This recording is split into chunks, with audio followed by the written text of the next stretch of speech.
সবাইকে স্বাগতম, অভিনন্দন।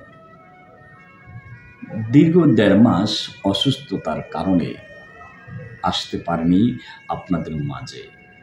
অনেক কষ্ট, অনেক যন্ত্রণা নিয়ে এই ১.৫ মাস কীভাবে কেটে গেছে, আসলে এক একটা দিন এক একটা সময় মনে হয় ১ বছর।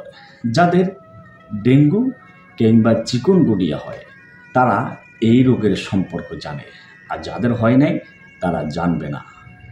শরীর বলেছিল থেমে যাও, মন বলেছিল আরও একটু, অসুস্থ যেন জীবনের গতি থামিয়ে দেয়।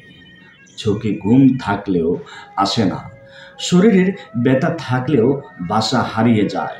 প্রতিটি মুহূর্ত বোঝা যায় সুস্থ থাকা কত বড় নেয়ামত। এটি একটি আল্লাহর পদার্থ।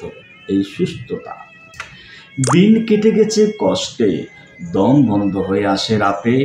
মনের ভিতরে ছিল শুধু একটাই প্রার্থনা, হে আল্লাহ, আর কষ্ট নয়, একটু স্বস্তি দাও।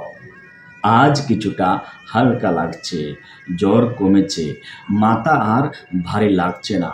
শরীর আবার একটু করে ফিরে আসছে চেনা শক্তিতে।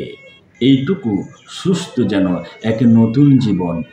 জানি পুরোপুরি সুস্থ হতে সময় লাগবে, তবুও আলহামদুলিল্লাহ এখন কিছুটা ভালো আছি। এটাই এখন সবচেয়ে বড় সুখ। আসলে আমরা যারা এই জ্বরে আক্রান্ত হয়েছি, এই ভাইরাসটি বর্তমানে সারা বাংলাদেশের ছড়িয়ে, গ্রামগঞ্জে ছড়িয়ে গেছে। যাদের এই রোগ হয়েছে তারা অনেক কষ্ট করছে, তাদের খবর নিন, তাদের পরিবারের পাশে দাঁড়ান। আসলে এই চিকুনগুনিয়াতে আপনি ভারী কোনো খাবার খেতে পারবেন না।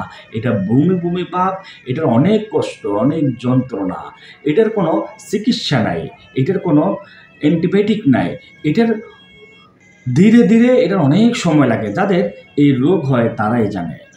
ভালো থাকবেন আর সবার জন্য দোয়া করবেন।